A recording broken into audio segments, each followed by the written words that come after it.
Hi everyone, my name is Lauren Mercer. I'm 34 years old. I live in Chicago. I have a good job, a condo I own, a savings account that would make 22-year-old me cry with relief, and a family history that I am still, even now, even after everything, trying to make sense of. I never planned on sharing any of this publicly. I'm a private person by nature, the kind of person who processes things alone, files them away, keeps moving. That's actually been one of my greatest survival skills for most of my life. But 8 months ago, something happened that cracked open 30 years of quiet, and I decided that if I don't say it out loud somewhere, to someone, I'm going to carry it for another 30 years.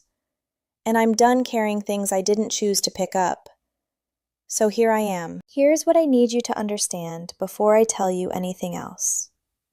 Until about 8 months ago, I genuinely believed that if I just kept my head down long enough, worked hard enough, stayed quiet enough, my family would eventually see me. Actually see me. Not the Lauren who was always fine. Not the Lauren who didn't need anything. The real one. I know how naive that sounds now. Trust me, I know. But when you grow up being told, not directly, never directly, because that would have required a level of honesty nobody in my family was willing to have, but implied, in 1,000 small daily ways, that you are the background character in your own family's story, you start to believe it. You organize your whole life around that belief. You work harder to compensate for being overlooked. You achieve more because some part of you is always trying to prove you deserve to be seen. You stay silent because you've learned, through enough painful attempts, that speaking up doesn't change anything. It just costs you. And then one Tuesday afternoon in October, my phone rang. It was my father. And he was crying. Actually crying.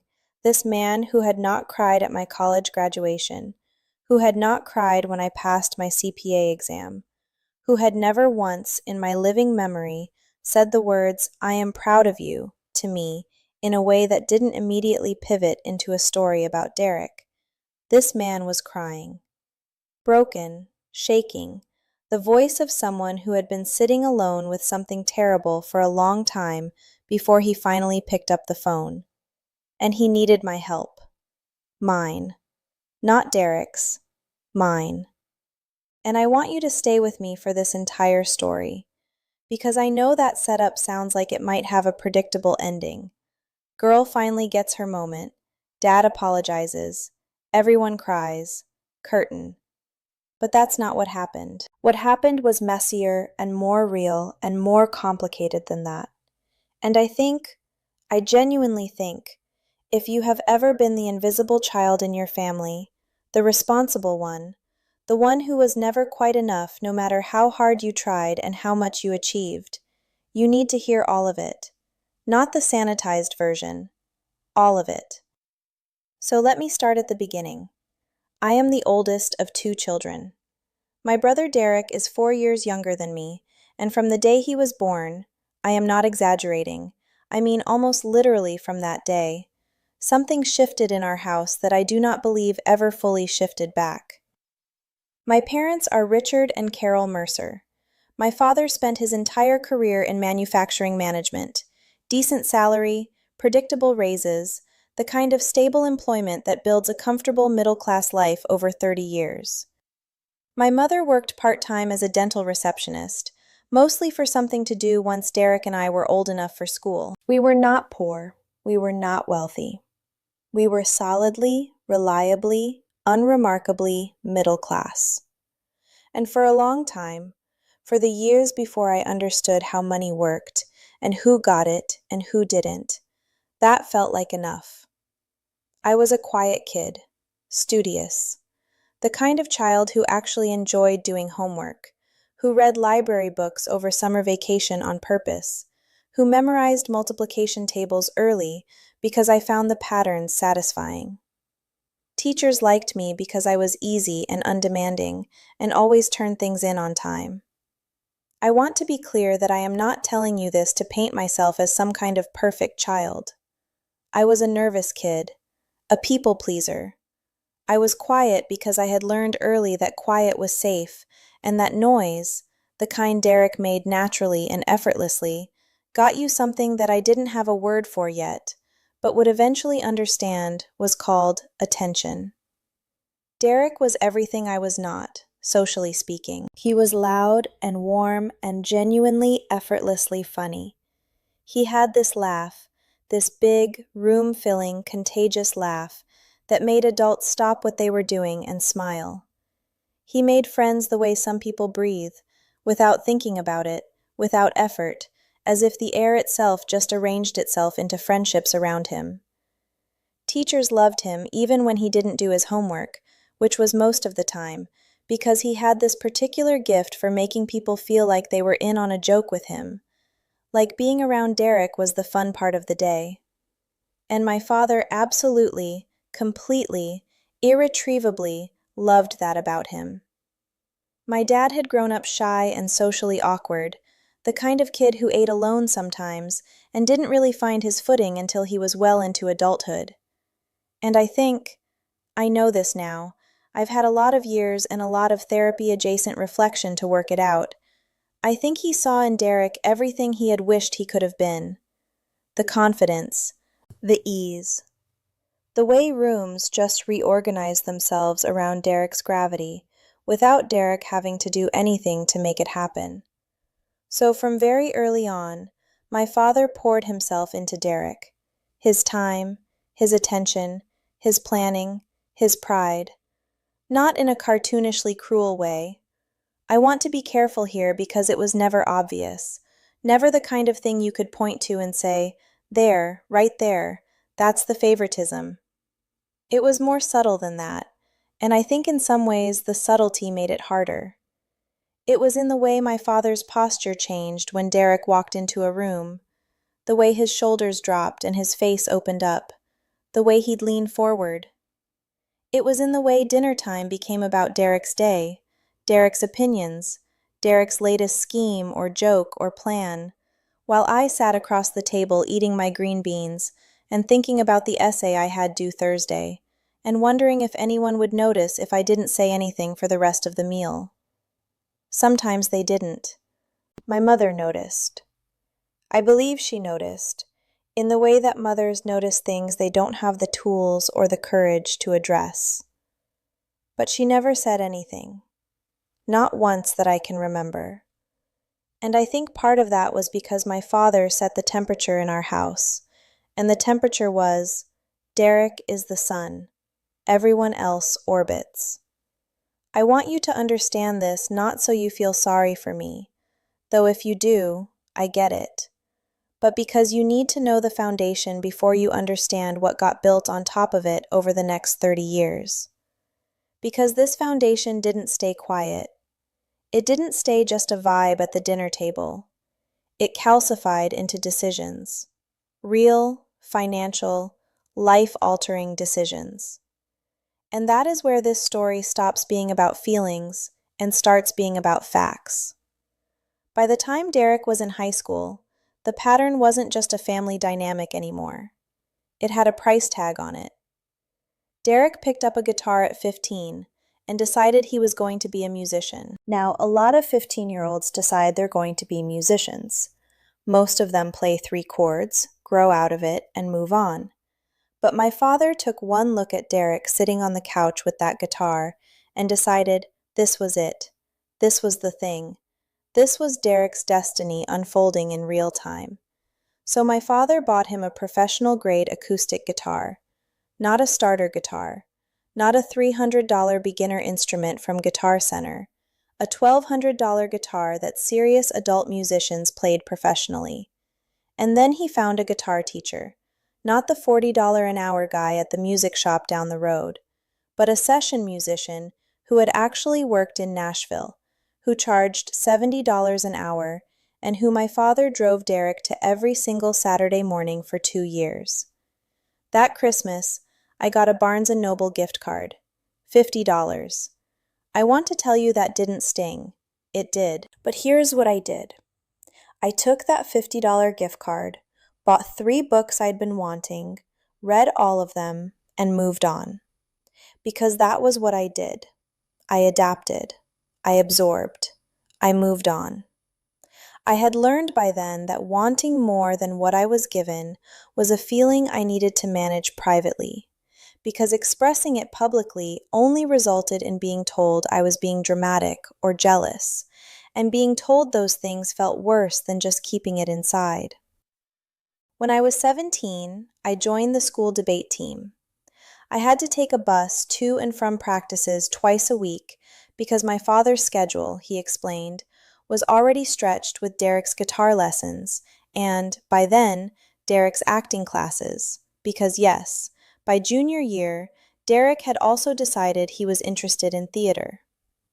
My father drove him 2 hours each way to a youth performing arts program every other weekend for an entire year. He said he genuinely didn't have time to pick me up from debate. I said okay. I took the bus. I got good at debate anyway, because that was what I did. I found a way to be good at things without anyone driving me there. But I noticed.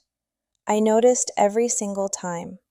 And every time I noticed, I filed it away somewhere quiet inside myself and kept moving. Then came Derek's senior year, and the Nashville conversation. Derek was 17, a few months from graduation, and he had decided, with no professional recordings, no industry contacts, no real plan, and no savings, that he was going to move to Nashville after high school and make it in music. My father's response to this was not concern.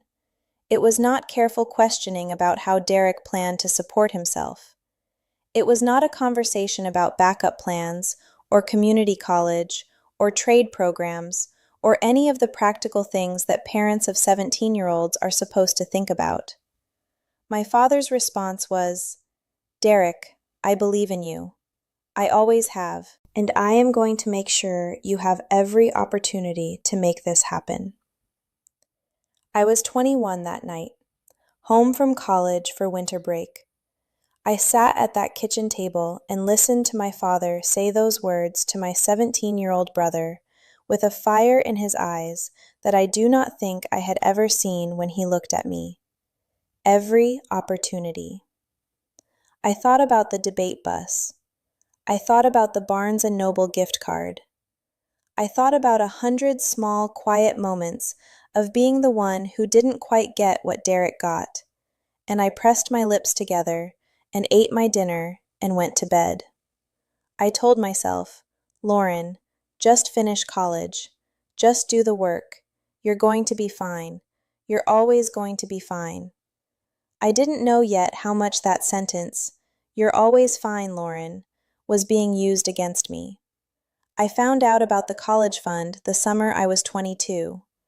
I was home between my junior and senior year of college, staying for 6 weeks before heading back for fall semester. I had a summer internship at a small accounting firm in Columbus, 40 minutes away, that I had found and applied for entirely on my own. My father's contribution to that accomplishment had been, quote, "That sounds good," said while reading the newspaper. It was a Sunday, early evening. I'd just gotten home from a long shift, and I was coming downstairs to get a glass of water before making dinner when I heard my parents in the kitchen. I stopped on the 3rd step from the bottom because I heard something that stopped me cold, my own name, in my father's voice, followed by my brother's name. My father was telling my mother that he had decided to redirect my college fund, the savings account that had been set aside for me since I was an infant, money that both my parents had contributed to for over 2 decades, money that I had been loosely counting on for graduate school, to instead fund Derek's first year in Nashville, rent, first and last month's deposit on an apartment, a used car because you couldn't survive in Nashville without a car, my father explained. Recording studio time. He'd already priced it out, apparently. What my father called a professional development budget for Derek to use at his discretion. My mother's voice, quieter, more uncertain. But Richard, that was Lauren's, my father. Lauren has her internship. Lauren has her scholarship money. Lauren will be fine. She always lands on her feet. Derek needs this more. This is his moment, Carol, and if we don't give him a real shot, he's going to spend the rest of his life wondering what if. I can't do that to him. Lauren will be fine. Derek needs this more. I stood on that step for what was probably 90 seconds, but felt like 10 minutes. My hand was on the banister. I was very aware of the weight of my own body, the sound of the refrigerator humming, the way the evening light was coming through the window above the sink in long orange bars. And then I made a choice. I turned around. I walked back upstairs. I went into my room and I sat on the edge of my bed in the quiet. And I did not cry, which surprised me, because I had expected to cry. Instead, I felt something colder and more settled than tears. I felt something harden, slowly and without drama, in the center of my chest. I thought, okay, so this is who we are. And then I thought, okay, so I am going to be the most fine I have ever been in my life, and I am going to do it without anyone's help. And someday, not for revenge, not to hurt anyone, just because it will be true, they are going to understand what they had in me and didn't see. That thought got me through the rest of the summer. It got me through senior year. It got me through a lot of things that came after. Here is what happened next, and I want you to follow this carefully because the contrast matters. I graduated with a finance degree and a 3.89 GPA.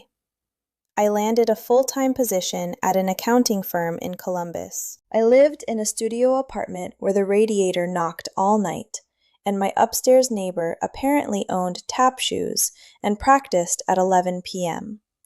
And I saved every dollar I possibly could while paying back the small amount of student loans I'd taken out when the grad school fund disappeared. I ate a lot of pasta. I did not complain. I was building. I got my CPA certification on the first attempt. 2 years later, I was headhunted by a larger firm in Chicago. I moved alone, with 2 suitcases and my Honda Civic, knew nobody in the city, and spent the first 3 months learning where the grocery store was and whether I could trust my new coworkers. I worked long weeks. I got promoted 18 months in. I got promoted again. I started being the person other people came to for advice on complicated accounts, which was both flattering and very useful information about where my career was going. By 28, I was a senior financial analyst. My salary was something I kept very private from my family, because by that point I had learned that sharing professional achievements with my father led to one of 2 responses. That's great, so listen, Derek is working on something exciting. Or a brief nod and silence. Neither felt worth the vulnerability of sharing something I was actually proud of. I stopped talking about my work with my family. I stopped talking about most things, really. I showed up for Christmas. I called on Sundays. I sent birthday cards on time, remembered my mother's favorite flowers, asked my father about his colleagues whose names I had memorized. I was, by every external measure, a present and caring daughter. I was also quietly, privately, building a life that my family knew almost nothing about. Because at 29, I made a decision, a specific, deliberate, strategic decision. I decided I was going to become genuinely secure. Not rich in a flashy way, not look at me wealthy, just the kind of financially settled that meant no one could ever take anything from me again the way my college fund had been taken, the way my father's attention had been taken and redirected every time I got close enough to reach it. I educated myself on investing, not casually, seriously. I took online courses. I read books and white papers and financial journals in the evenings when other people my age were at bars. I maxed out my 401k from 29 onward, every single year without exception. I opened a brokerage account. I put money into low-cost index funds and left it alone to grow the way compound interest rewards patience. I drove the same Honda Civic for 6 years, paid off, reliable, absolutely uncool, and did not care even a little bit. I lived below my means in a deliberate and calculated way. At 31, I bought a small condo as a rental property. I knew enough about real estate by then to find something undervalued in a neighborhood that was about to become desirable, and I was right. By the time I was 33, that property had appreciated significantly. I did all of this alone. I researched it alone, decided it alone, executed it alone. No one in my family knew the details of any of it. My dad thought I was comfortable, a renter in Chicago with a decent income and a stable job. He thought I was fine, which of course he did, because fine was the box he had always put me in, and I had stopped correcting him. Meanwhile, and I need you to hold this in your mind alongside my story, because the contrast is genuinely important. Meanwhile, Derek's Nashville adventure was proceeding exactly the way you might expect when a 22-year-old with no industry contacts, no savings, and no plan is funded entirely by someone else's money and told that his talent is enough. Year 1. Derek used the money, got the apartment, bought the used car, played open mics, and spent most nights at Nashville's many fine drinking establishments, made what he called industry connections that never materialized into anything concrete, and recorded 3 demos that cost my father $4,000 in studio fees. My father called it an investment. Year 2. Derek needed more money. My father sent it. Year 3. A small indie label expressed interest in one of Derek's songs. This was, according to my father's calls home, during which I listened with the patience of someone who has had a great deal of practice at listening to things that frustrate them, a massive breakthrough, a game changer. Derek just needed money for a full professional recording session, mixing, mastering, a promotional package. My father sent it. Around $8,000 this time, I gathered from the edges of conversations.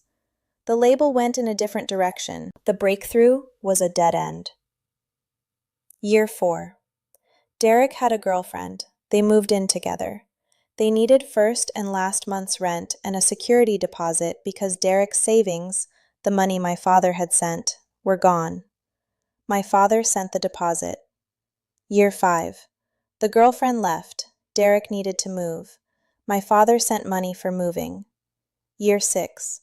Derek had a new girlfriend, a new apartment, new recording plans because this time he had really developed as an artist, and the old demos no longer represented what he was capable of. My father sent money.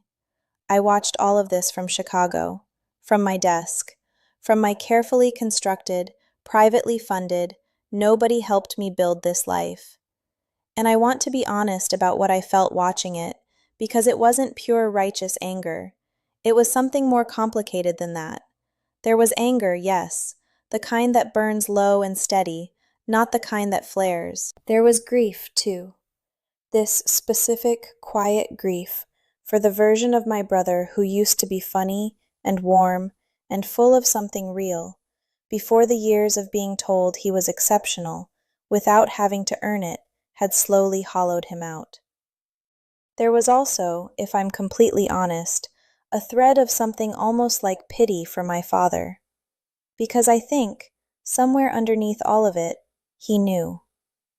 I think he had known for years that it wasn't working, but he'd invested so much, not just money, but identity, hope, the entire narrative of who he was as a father, that admitting it wasn't working would have meant admitting something about himself that he simply was not ready to face. And so he kept sending the money, and I kept building alone, and none of us said a word about any of it to each other, because we were a family that had gotten very, very good at performing normal. October, a Tuesday.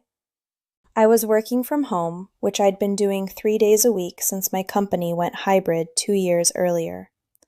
I had a spreadsheet open on one monitor and a half-finished cup of coffee on the desk beside me. My apartment was quiet in the way that Chicago apartments are quiet on weekday mornings. A distant siren, the low vibration of traffic, nothing demanding anything from me. My phone rang. The screen said, "Dad." I almost didn't answer.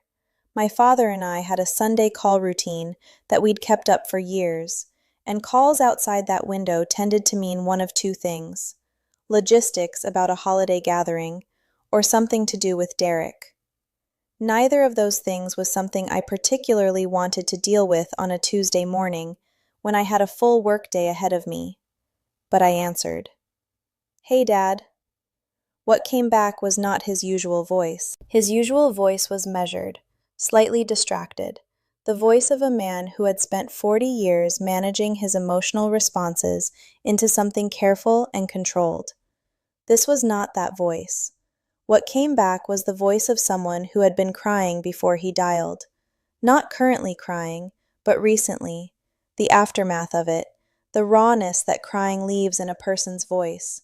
The way the words come out slightly too careful because the speaker is holding themselves together with deliberate effort. "Lauren," he said, "I need to talk to you about something, and I need you not to get upset." That sentence is a fascinating one when you stop and look at it. "I need you not to get upset" is what people say immediately before they say something that any reasonable person would be upset about. It is a preemptive request for the listener to suppress a valid emotional reaction in service of the speaker's comfort. I had heard it a lot in my family. It never preceded good news. "Okay," I said. I set down my coffee. "What's happening?" He told me. Derek was in serious trouble. Not struggling artist trouble. Not the romantic, manageable kind of trouble that my father had been cleaning up quietly for 12 years. Real trouble. The kind with a paper trail. Derek had debt collectors. An eviction notice on a second apartment in 2 years. He had lost a job. A regular job, not music. An actual service industry job that had apparently been his main income, after showing up to work impaired. He had been drinking heavily, my father said, for the better part of 6 months, maybe longer. And here was the thing that stopped the air in my lungs. Derek had a child. A daughter. 18 months old.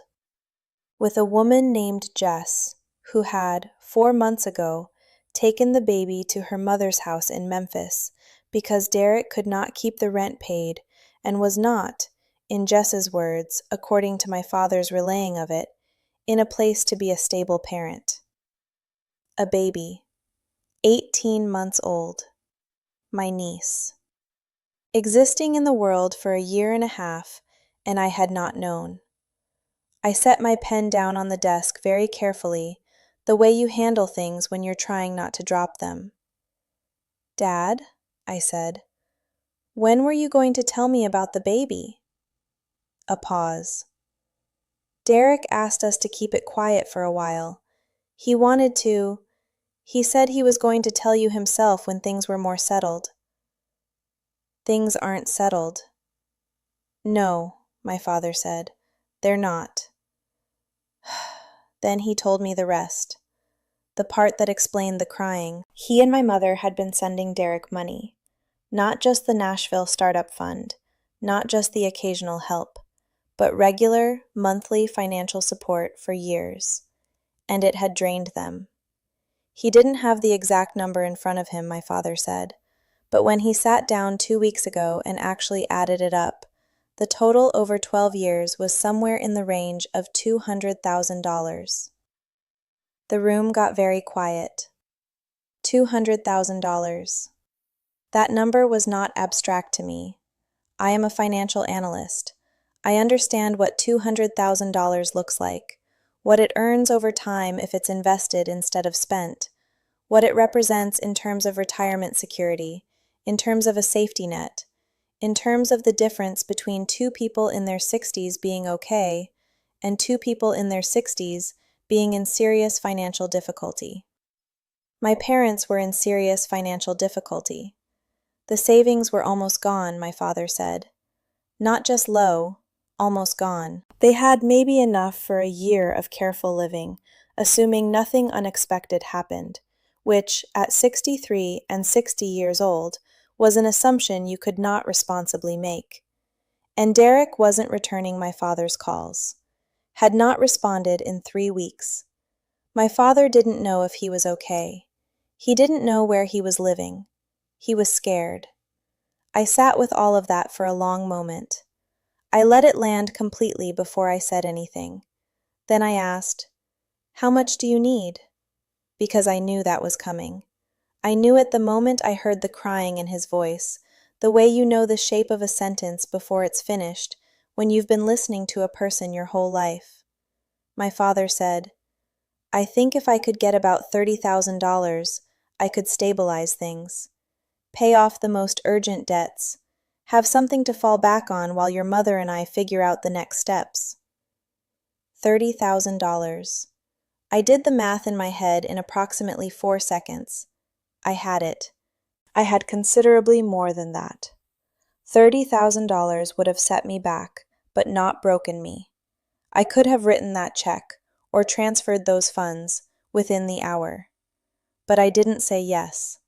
I didn't say no either. Not yet. Instead, I said something I had never said to my father before in my entire life. "Dad," I said, "before I answer that, I need to tell you something. I need to tell you a lot of things, actually, and I need you to listen to all of it before you respond. Can you do that?" A pause, and then, quietly, "Of course, Lauren." I had not planned this conversation. I had not rehearsed it. I did not have notes. I just started talking, and what came out was 34 years of filed-away observations that had apparently been waiting for exactly this moment to become words. I told him about the college fund. I told him I'd been on the 3rd step when he said it, that I'd heard the whole conversation, that I had stood there for almost 2 minutes and then gone back upstairs and said nothing, because by the time I was 22, I had already learned that saying something only cost me more than staying silent. My father did not speak, not a word. I kept going.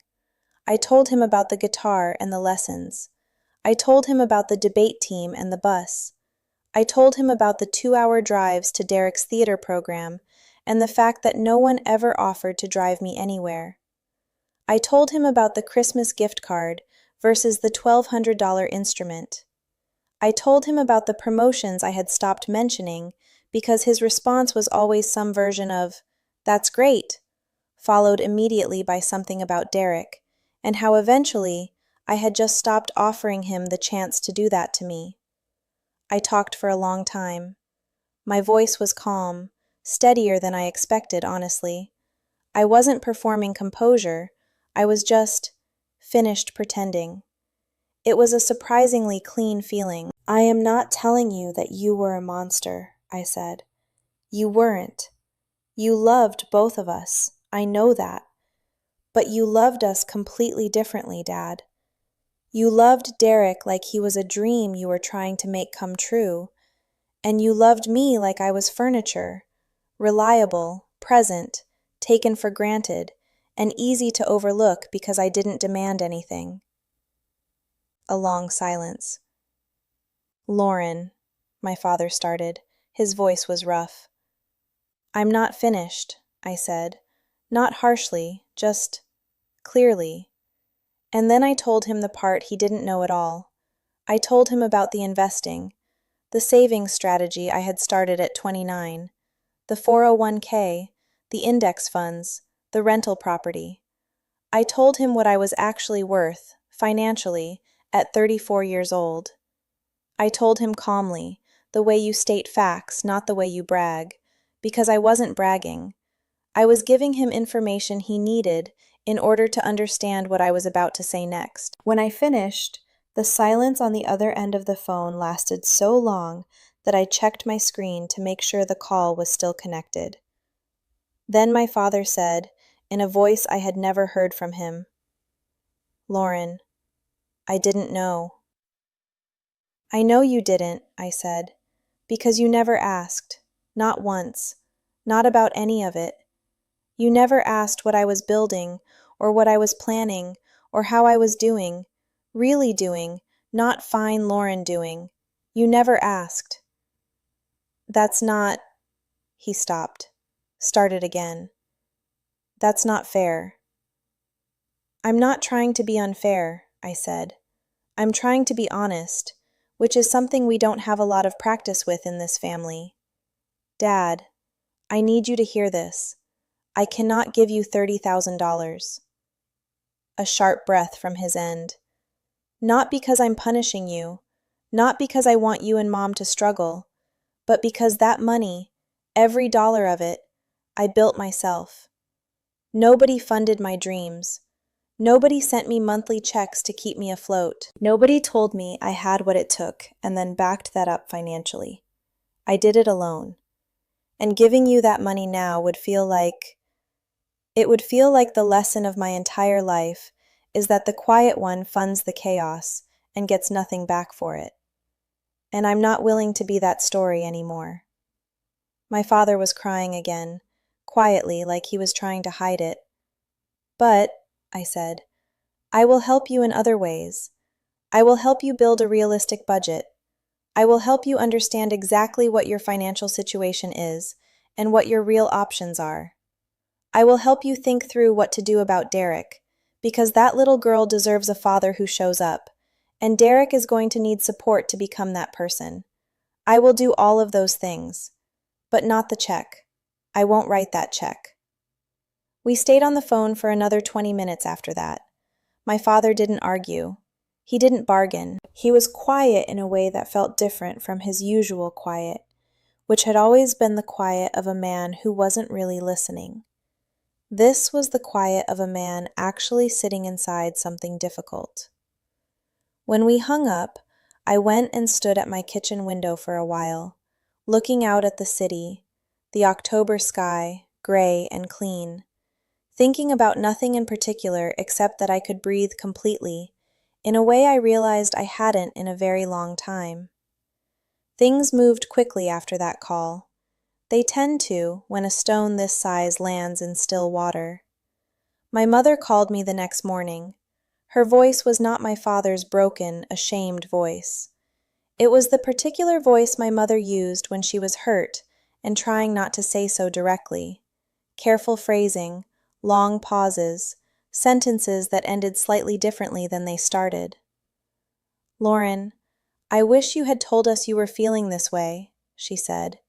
"If we'd known you were hurting—" "Mom," I said gently, "I did tell you.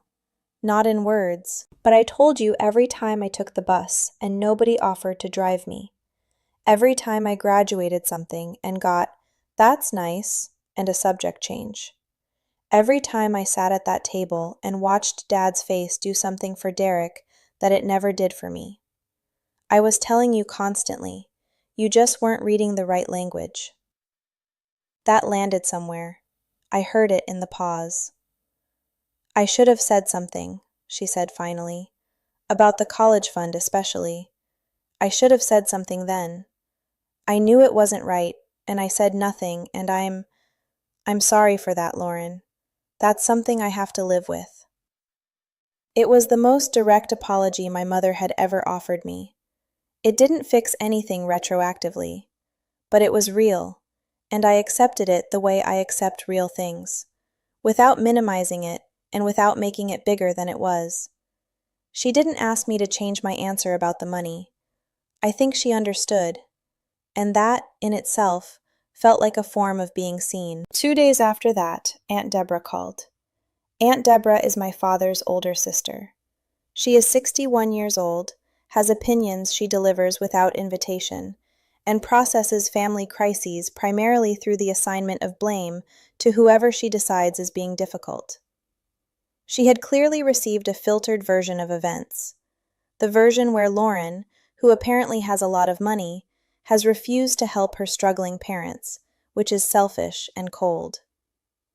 "Lauren," she said, "I understand you're upset about some things from the past, and I get that, but your parents need help right now, and family helps family. That's just what you do." I took a breath. "Aunt Deborah, does family help family always? Across the board? For everyone equally? Because I'm curious whether that principle was being applied when I was taking buses to my own extracurriculars while Dad drove 2 hours each way for Derek's theater program. Was that family helping family?" A pause. "That's different." "How, specifically?" She didn't have an answer for that. She pivoted. "You're being cold about this." "Maybe," I said. "I'm also being honest, which is different from cold, even though I understand they can feel the same from the outside. Aunt Deborah, I love my parents.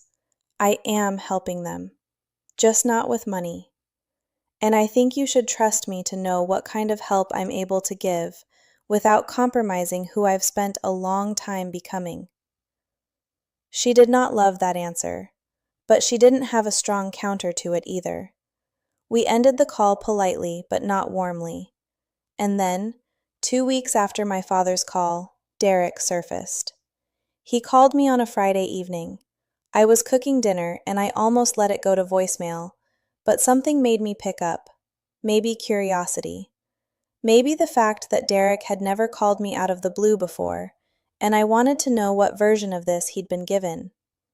He started the way he always started, easy, casual, warm in that practiced way of his. "Hey sis, long time. How's Chicago?" I let him talk for a few minutes, let him get comfortable, let him ease into whatever he was building toward, because I knew from the first syllable that he was building toward something. 5 minutes in, right on schedule. "So listen, I'm in a bit of a rough spot. Dad's been saying he can't really help me out the way he used to, which I don't totally understand, and I was hoping maybe we could work something out, like a short-term loan situation, just to bridge me until I get back on my feet." "Derek," I said, "how much do you think Dad has sent you over the years?" A pause. "I mean, he's helped out here and there, you know, when things got tight." "He told me it's around $200,000, over 12 years. The silence that followed was a very specific kind of silence. The kind that happens when a number lands on someone who has been carefully not thinking about numbers. "That seems," Derek started. "High?" I said. "Does that seem high to you? Because Dad seems pretty certain. And he also told me the savings are almost gone, that he and Mom are in real financial trouble." "Lauren, I didn't know it had gotten that bad. He never said—" "I know," I said. "That's part of the problem. Nobody in this family says the real thing. But here's what I need you to understand, Derek. I am not a resource. I'm your sister. And those are actually very different things." I paused. "I know about Maeve." Another silence, smaller but heavier. "Dad told you?" "Yes. I have an 18-month-old niece I didn't know existed. She has been alive for a year and a half and nobody told me." "Lauren, I'm sorry. I knew you'd be disappointed in me, and I couldn't handle that on top of everything else." And here is the complicated thing. He was right. I would have been disappointed. But I also would have shown up. I would have sent a gift. I would have flown out to meet her. I would have been the aunt who showed up even when it was inconvenient, because that is who I am when people let me be. Nobody ever let me be that because they kept assuming I'd just be fine, hovering at a polite distance, not needing or being needed. "What's her name?" I asked. "Her full name." "Maeve Elise." "Maeve Elise," I repeated. "That's a beautiful name, Derek." And I heard something in him shift on the other end of the line. some tightly held thing loosen a little. We talked for 2 more hours that night. He told me things I don't think he'd told anyone, about the pressure of being the one everyone expected greatness from, and how every year that passed without a music breakthrough felt like a deeper betrayal of all the investment that had been poured into him. He talked about the drinking starting as something social and becoming something he needed in order to face the gap between who everyone expected him to be and who he actually was. He talked about Jess and Maeve and how the day Jess took the baby to Memphis was the worst day of his life, and also, honestly, the day something inside him finally cracked open enough for light to get in. He asked me for money at some point in that conversation. I said no, calmly, completely. And then I kept talking to him because the money wasn't the point. Derek, I said, near the end, the most important thing you can do right now, not for me, not for Dad, not for Jess, for Maeve, get sober. Because that little girl is going to be looking for her father for the rest of her life, and she deserves to find you actually there. He didn't argue. He didn't make promises, which I appreciated. Promises would have felt hollow. He just said quietly, yeah, I know. December, Christmas Eve. My mother organized a family dinner, the 4 of us, just us, the first time we had all been in the same room in nearly 3 years. I drove down from Chicago on the 23rd. The drive is about 5 hours, and I did most of it in a state of low-grade anxiety that I refused to acknowledge, but that expressed itself in me stopping for coffee twice and listening to the same playlist on repeat. I did not know what I was walking into. I had said things over the previous 2 months that could not be unsaid. I had changed something, several things, and I did not know which version of my family would be waiting for me at that table. My mother met me at the door. She hugged me longer than usual. She smelled like the cinnamon candles she always burned in December, and for 1 second, I was 11 years old again, and then I was 34, and both of those things were true at once. Derek was already in the living room. He looked rough, thinner than I remembered, shadows under his eyes that spoke of months of not sleeping well. But he was present in a way that I hadn't expected, alert, sober. He looked at me when I walked in, and something crossed his face that I can only describe as complicated. Shame and relief, and something almost like gratitude all at once. He gave me a small nod. I nodded back. We didn't need to perform anything for each other right then. My father came out of the kitchen when he heard the door. He stopped when he saw me. Just stopped, in the doorway between the kitchen and the hallway, for a moment. And then he crossed the room and he hugged me. My father, who was not a hugger, who showed affection through practical acts of service and quiet presence, and absolutely not through physical warmth usually. He hugged me and he held on, and I let him, because some things don't need words if you're willing to let them be what they are.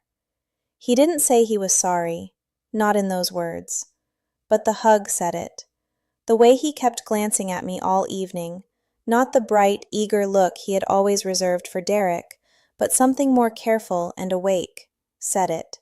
The way he asked me, at dinner, about a project I had mentioned being stressed about 2 Sunday calls ago and had assumed he hadn't retained. The fact that he had retained it said it. After dinner, Derek and my mother were doing dishes, which left my father and me alone in the living room with the Christmas tree lights and the comfortable low noise from the kitchen. He said, "I've been thinking about what you said, about all of it, every part of it, and I keep looking for the thing I can say that makes it okay, and I can't find it. Because there isn't one. I made choices. For years I made choices that I told myself were about Derek's needs, but I think if I'm honest, they were about something in me that I haven't fully understood yet. And those choices cost you things that you deserved. Not just the money, the attention, the showing up, the the being proud of you in ways I said out loud, the way I should have. I looked at my father, 63 years old, visibly tired in a new way, the kind of tired that comes from having looked at yourself clearly and not entirely liked what you saw. I know, I said. Not absolution, just acknowledgment, just, I hear you. I see you seeing it. I don't expect anything from that, he said. I'm not saying it because I want you to. I just needed to say it. Because you deserve to hear it, even if it's 30 years late. And I sat with that for a moment. 30 years late. 30 years of bus rides and Barnes & Noble gift cards and, that's nice, Lauren, and my college fund redirected, and my father's best self always angled toward someone else. 30 years late.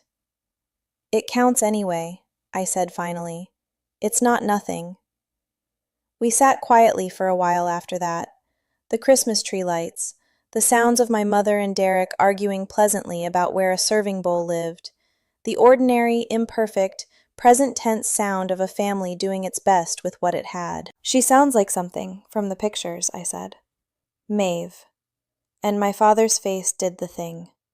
The face I had spent my whole life envying. The open, helpless, lit-up love face he had always had for Derek and never had for me. He made it, and it was aimed at a photograph on his phone of a tiny, round-faced baby with Derek's eyes and what appeared to be my grandmother's nose. She really is, he said. She really is something. And I thought about what it meant, the next generation, the new baby, whether the patterns would repeat. I decided, sitting there, that I had some say in that I could be the aunt who showed up, who told Maeve she was capable, who drove her somewhere when she needed it, who said, out loud and clearly and often, I am proud of you. I could be that. Nobody had to assign it to me. I decided that was who I was going to be. 8 months later, here is the honest, unpolished, non-Hollywood version of where things stand. My parents are managing. They sold the house I grew up in, a decision that I know was painful for both of them in ways that had nothing to do with the real estate market, and moved into a smaller 2-bedroom in a neighboring town. My mother went back to full-time work for the first time in 15 years. She actually seems, in a way that surprised me, energized by it. My father is consulting part-time for his former employer, which gives him structure and income and something to be useful at, which I think he needed more than he knew. I sat on the phone with them 3 times in November, walking them through their actual financial situation, their monthly budget, their realistic retirement outlook, the specific moves that would get them to stability over the next 5 years if they were disciplined. I gave them all of that, every bit of knowledge I had spent years accumulating, completely freely. Not because I owed it to them, because I chose to. Because I decided that the version of me I wanted to be was not the one who walked away, but the one who showed up differently than before. That distinction matters to me. Walking away would have been easier. Staying and redefining the terms was harder and, I think, more true to who I actually am. Derek. Derek is in Memphis. He got a job managing a small music venue, a job that turned out to suit him remarkably well, because all the social intelligence and charm and room-reading ability that had made him magnetic his whole life turned out to be genuinely useful skills when applied to an actual professional context rather than a vague dream. He likes it. He sounded, the last time we talked, like someone who has found a thing that fits. He is 104 days sober. He told me that number like it was precious, which it is. He sees Maeve on weekends when Jess brings her up. He sent me a voice memo last month of Maeve saying what was approximately the word dog while pointing at a video of a golden retriever. I listened to it 4 times. He and I text now, not every day. Not with the ease of siblings who grew up genuinely close, because we didn't, but with something that feels like the beginning of something real. Two adults meeting each other without the roles they were assigned, trying to figure out what it looks like to actually be related in a way that means something. My father and I talk on Sundays, and sometimes on Wednesdays, for no particular reason, just because he thought of something and called. Last month, he called to ask my opinion on a financial news story he'd read. He had a specific question, a thoughtful one, and he listened to the answer. Actually, listened.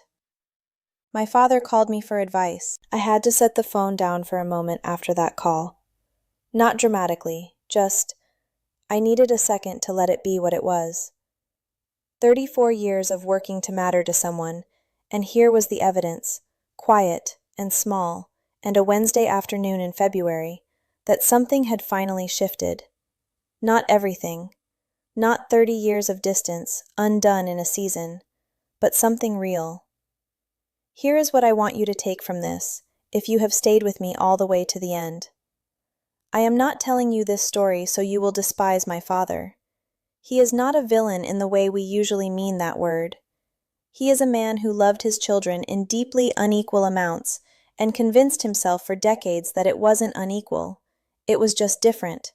And by the time the evidence was unavoidable, the damage was already 3 decades deep. That is a real kind of failure. But it is a human one, and he has to live with the full weight of understanding it. That is its own consequence, more lasting than anything I could have said to him. I am not telling you this story so you will think I handled everything perfectly. I didn't. I spent years building security out of something that was partly healthy ambition and partly barely contained grief, and I know the difference between those things even when they produce the same results. I have a therapist I started seeing 2 years ago, and she would have some thoughts about my need to build walls through achievement. I am working on it. I am telling you this story because I think there are a lot of you who know exactly what it feels like to be Lauren, to be the background character, to be the one who is always fine, always managing, always present without being seen, to do everything right and receive, in return, the quiet message that you are the stable scenery and not the story. And I want you to know, the quiet ones catch up. Not always quickly, not always in the ways we imagined when we were younger and angrier and more focused on being seen by the specific people who were not looking. But we catch up. Because the thing about being overlooked is that it teaches you to rely on yourself so completely, so thoroughly, that eventually you look up and realize you are the most dependable person you know. You have been carrying yourself for years. That is not a tragedy. That is a form of strength that the people who were carried don't always develop. And when the moment comes, when the phone rings, and it's the person who overlooked you, and they need you, you get to decide. That is the gift buried underneath all of it. You get to decide.